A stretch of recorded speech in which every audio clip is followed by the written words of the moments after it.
Fuego en el corazón, por Cary Grant. Narración por Kelly, para el canal A Buen Puerto.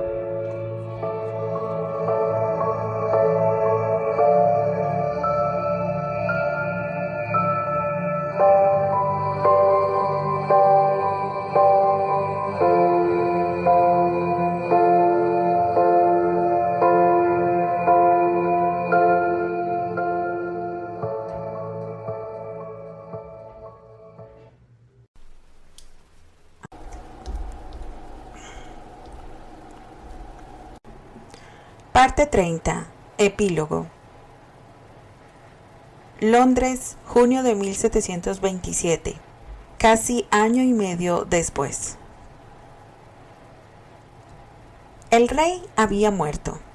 La noticia se esparció entre la nobleza con la misma rapidez con que el fuego consumía la pólvora en la mecha de sus cañones.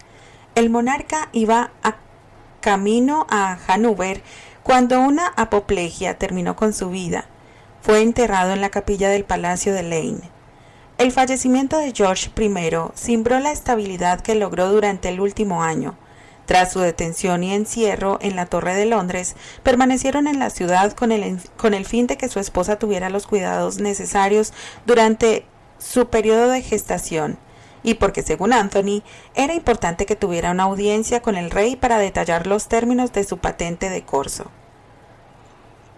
La patente de corso no es un acto de misericordia del rey, explicó Lord Granchester en aquel momento.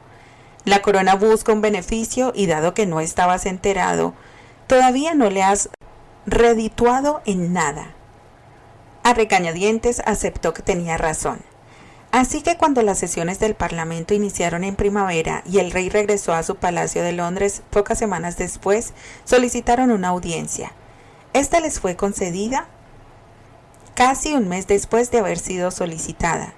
Acordaron que sería Lord Granchester quien hablara en primer lugar, puesto que ninguno de los dos confiaba en el temperamento de Terence. En la audiencia, el duque explicó con mucho tacto el motivo de esta, mostrando en todo momento que el único deseo de su hermano era retribuir generosidad, hecho que complació al rey en sumo grado. Ese día, Terence entregó más de la mitad de sus riquezas a la corona. Era el pago que correspondía a cambio de la venia del rey para saquear galeones españoles y franceses. Para él era un pequeño precio a pagar para tener un futuro al lado de su esposa e hijo. Pero ahora el rey estaba muerto. Pensó en su pequeña hija, en esa hermosa niñita de sonrisa desdentada que tenía la capacidad de ponerlo de rodillas. Una opresión se asentó en su pecho ante la posibilidad de que la vida como la conocía desapareciera. ¿Qué pasa, esposo? Lady Candice entró sin llamar al despacho en su casa de Londres.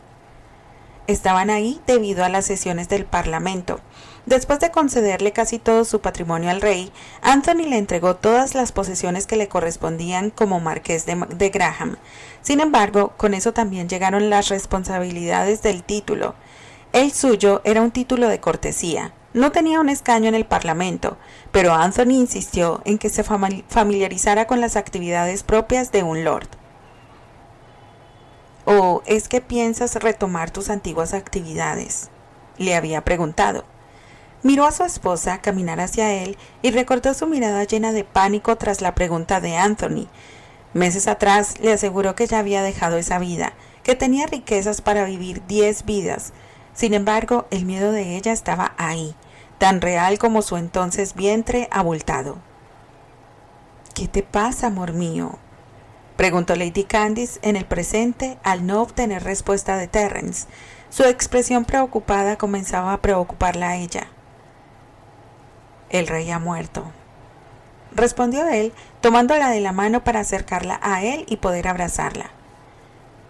Que el Señor le dé descanso a su alma, deseó ella. ¿Por eso estás así? Terence negó. Me preocupa el nuevo rey. ¿Temes que no reconozca la patente y el acuerdo que hiciste con su padre? Sí, confirmó él. No tenía sentido negárselo. Su esposa la conocía muy bien.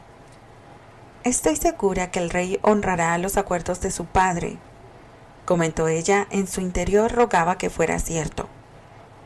¿Dónde dejaste mi pequeña?, preguntó Terence para apartar el velo de preocupación que acababa de opacar el brillo en los ojos de Lady Candice.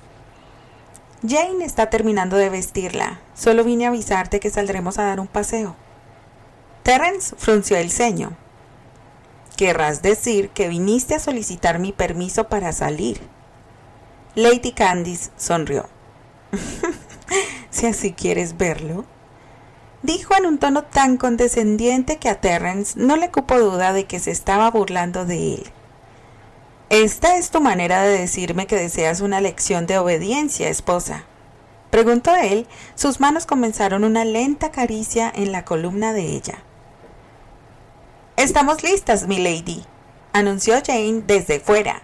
La doncella había aprendido a base de interrumpir situaciones comprometedoras a no apersonarse cuando estaban solos en alguna habitación. ¿La lengua larga no debería estar descansando?, preguntó a su esposa, molesto por la interrupción. Esperaba que tardara un poco más, al menos lo suficiente para enseñarle a su mujercita una o dos cosas sobre la importancia de obedecer a su esposo. Aunque el tono de Terence fue hostil, Lady Candice sabía que detrás de este había verdadera preocupación por la salud de Jane. Está encinta, no enferma, le recordó ella. El bardo no estará muy feliz si se entera que anda por ahí. Ni siquiera le ha crecido el vientre, objetó Lady Candice. Sus manos acomodaban el cuello de la levita de Terence. Jane y el bardo finalmente se habían casado ese año, tras las Pascuas, casi 2 años después que se conocieran en la casa de la condesa viuda. No tenían ni 3 meses de casados y el bardo ya le había hecho un hijo. Las burlas de sus amigos sobre su capacidad reproductora no han cesado desde entonces para mortificación de la doncella. Lleva a Feng y Torus contigo, dijo él, olvidándose del asunto de la doncella. Solo vamos al parque, refutó ella con una sonrisa. O'Sullivan sigue por ahí, esposa. No puedes salir sin compañía mientras no atrape a ese malnacido. Lo sé, concedió ella. El escurridizo mercader había burlado a los guardias del imbécil de Anson, quien después de capturar injustamente a un noble de su rango, es decir, a él, fue destinado por tiempo indefinido a un galeón en las colonias. O'Sullivan escapó sin dejar rastro.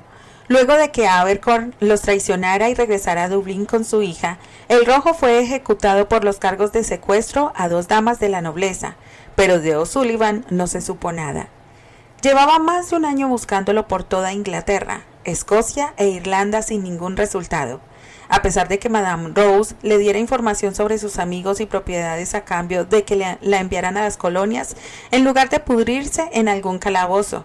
No quería ayudar a esa maldita mujer, pero necesitaba que le dijera todo lo que supiera. El cuerpo opinaba que O'Sullivan debía embarcarse en algún galeón hacia las colonias, tal vez el mismo en el que Madame Rose huyó, cosa harto posible, puesto que era el único lugar en el que no lo buscaría. Como siempre, deseó que una terrible tormenta los alcanzara en alta mar y sus cuerpos alimentaran a los tiburones. Y esa era una de las razones por la que pasaban la mayor parte del año en Skye. La isla estaba tan alejada que era el lugar más seguro para su pequeña familia. La vida de ahí era tranquila y su esposa tenía la compañía del ramillete, las jóvenes que rescatara junto con la hermana de Jane. Las 4 jovencitas se adaptaron muy bien a la rutina del castillo y ninguna quiso regresar con sus familias. Su esposa decía que era por vergüenza, por lo que respetó su decisión, dejándoles claro que el castillo también era su casa. A su dulce mujercita últimamente se le había metido en la cabeza la idea de llevarlas a Londres y darles la oportunidad de conocer a un hombre bueno con el que quisieran desposarse. Sombra, por supuesto, no quiso ni oír hablar de ello. Era como una mamá gallina con sus pollitos, aunque bien sabía él que los ojos con los que miraba a Hyacinth no eran los de una madre. Sintió los brazos de su esposa colgarse de su cuello y presionarlo hacia abajo. Sonrió, dándole lo que quería. Luego de una acalorada sesión de besos, ella rompió el contacto. «Se hace tarde», musitó con la voz entrecortada por la falta de aire. Terrence sonrió y luego gritó a la doncella: ¡Entra! Jane elevó los ojos al cielo, pero se abstuvo de hacer un mal comentario solo porque llevaba en brazos a la niña.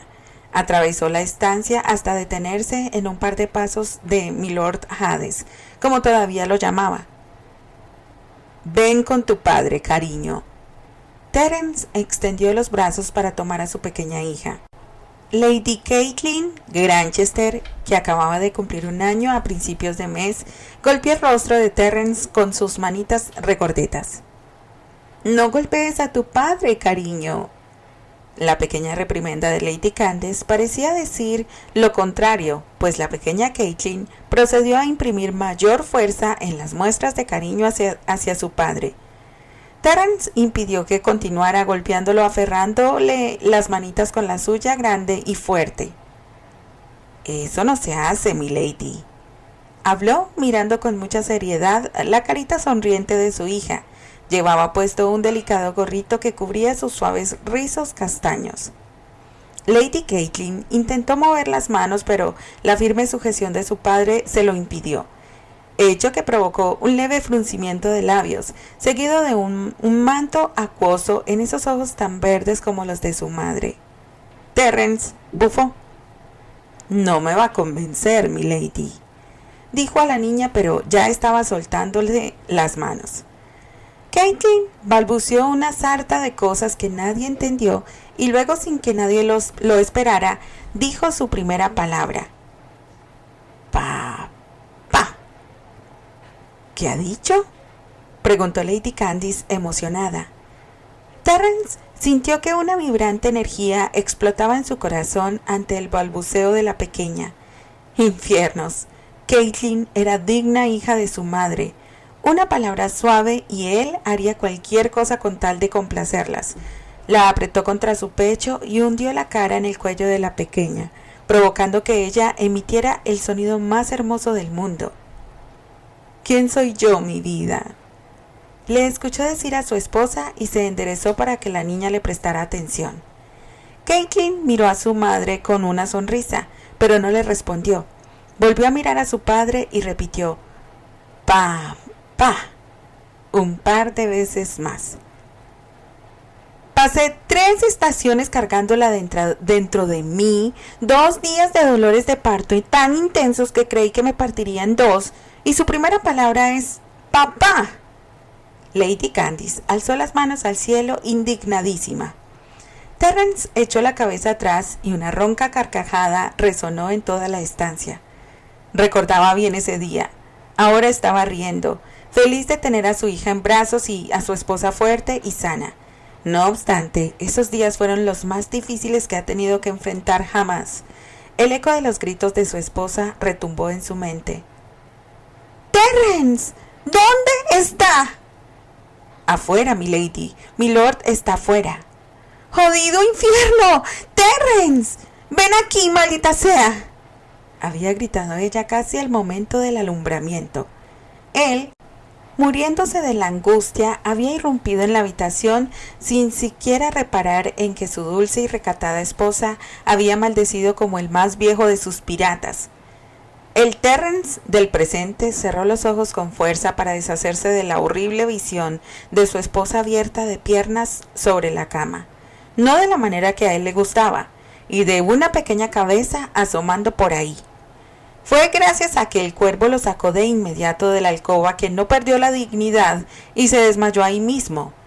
Esa imagen y el sufrimiento de su esposa lo acompañó durante los primeros meses de vida de Caitlin, tanto que estuvo reacio a volver a tener intimidad con su mujer.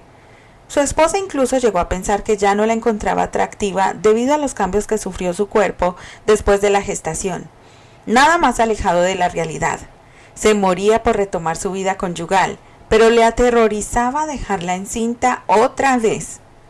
¿Qué si la próxima vez el parto se complicaba más? No quería ni pensar en ello. Pasó casi todo el verano bañándose en las heladas aguas del mar de Skye, hasta que una de las flores del ramillete le aconsejó a su esposa que tomara una tisana que, según les dijo Madame Rose, evitaba la concepción. Después de que su esposa comenzara a tomarlo, se había desquitado con ganas del tiempo perdido. Solo esperaba que la dichosa poción fuera confiable. No podría volver a pasar por lo mismo. Le importaba una mierda no tener un heredero para su título. Este pasaría al pequeño August, el hijo de Anthony, quien era apenas unos meses mayor que Caitlin. El futuro duque de Granchester nació pocos días después de que su situación se arreglara. En su momento se sintió culpable de que Anthony no hubiera estado junto a su esposa en ese momento tan difícil. Según supo por Lady Candice, la vida de la duquesa estuvo en peligro debido a su debilitada salud. A esas alturas de su vida ya podía pensar en ella sin sentir ningún tipo de rencor. Por el contrario, tal como un día pensó que sucedería, le estaba muy agradecido porque se casara con Anthony. De no ser por eso, se habría perdido de conocer al verdadero amor al lado de su muy amada esposa. También habría perdido la oportunidad de tener a su pequeño incordio en brazos. «¿Debemos irnos o se nos hará tarde?», miró a su mujer. Estaba parada junto a él, con los brazos extendidos hacia la niña. «Si me esperas, puedo ir con ustedes», ofreció él. Los pensamientos sobre lo que pudo haber perdido acababan de despertar al Hades sobreprotector.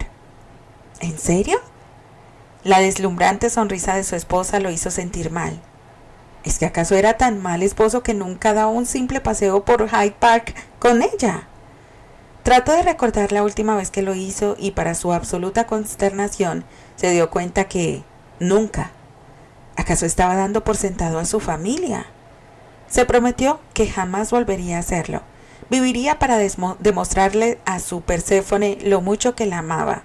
Alimentaría cada día esa llamita que hacía tiempo en los jardines del antiguo monasterio encendió en su corazón. Un vibrante fuego que su Perséfone se encargaría de mantener ardiendo y que iluminaría para siempre el corazón de Hades.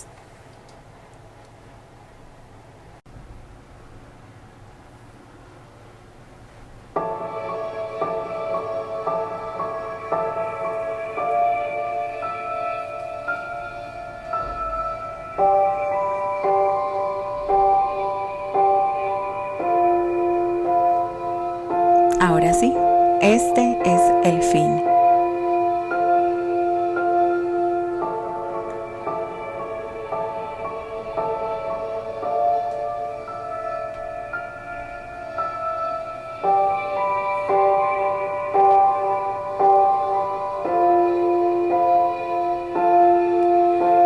Gracias, querida Harry, por esta preciosa historia. Y gracias a todas ustedes por su compañía cada noche.